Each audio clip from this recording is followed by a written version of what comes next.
Hi అండి, welcome to భావన vlogs.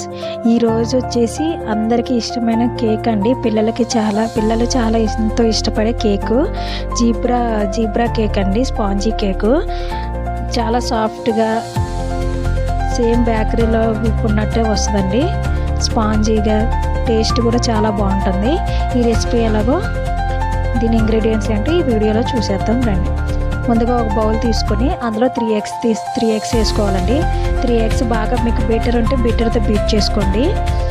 బాగా బీట్ చేసుకున్న తర్వాత అందులో మన అరకప్పు అయితే షుగర్ పౌడర్ వేయాలండి. షుగర్ పౌడర్ వేసుకుంటేనే మంచిదండి. షుగర్ వేస్తే ఏంటంటే మీకు బీట్ చేసుకోవడానికి చాలా టైం పెట్టేస్తుంది. షుగర్ పౌడర్ వేసుకుంటే టైం అనేది అంత ఉండదు. షుగర్ పౌడర్ బీట్ చేసుకున్న తర్వాత మన వెనిలా ఎసెన్స్ వేసుకోవాలి. వెనిలా ఎసెన్స్ కూడా బీట్ చేసుకుని దాంట్లో అరకప్పు ఆయిల్ వేసుకోవాలండి. ఆయిల్ కూడా యాడ్ చేసుకుని బాగా బీట్ చేసుకుని దీంట్లో ఈ షుగర్ అదంతా కడిగిన తర్వాత బాగా మొత్తం మెల్ట్ అవ్వాలండి.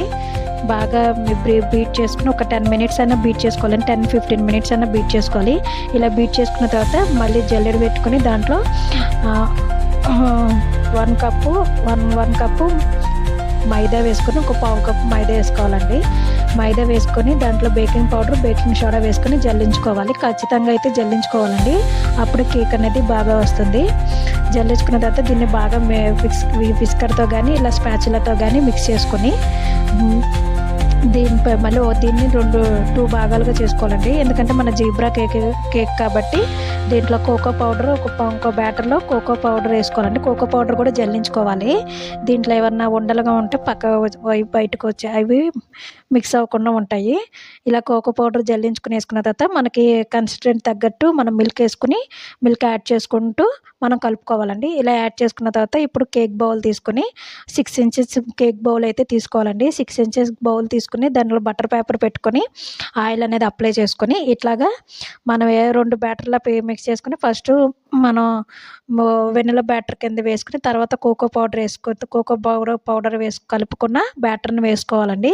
ఇట్లా 2 times ఇలా ఒకదాని తర్వాత ఒకటి ఇలా వేసుకొని ఫైనల్గా డిప్ చేసుకోవాలండి. డిప్ చేసుకున్న తర్వాతే మనం డిజైన్ అనేది చేయాలండి.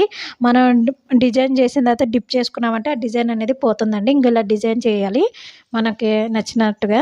ఇలా డిజైన్ చేసుకుని 30-35 ముందుగా అయితే ప్రీ హీట్ చేసుకోవాలండి. మనం ఇలా డిజైన్ కేక్ బ్యాటర్ వేసుకున్నప్పుడు మనం 10-5 minutes ప్రీ హీట్ చేసుకున్న తర్వాత దీన్ని కేక్ బ్యాటర్ని అందులో పెట్టుకుని ఒక 30-35 minutes బేక్ చేసుకోవాలండి. ఇలా బేక్ అయిన తర్వాత బేక్ అయిందో లేదో టెస్ట్ చేసుకుని 35 minutes తర్వాత నాకైతే 35 minutes పట్టిందండి.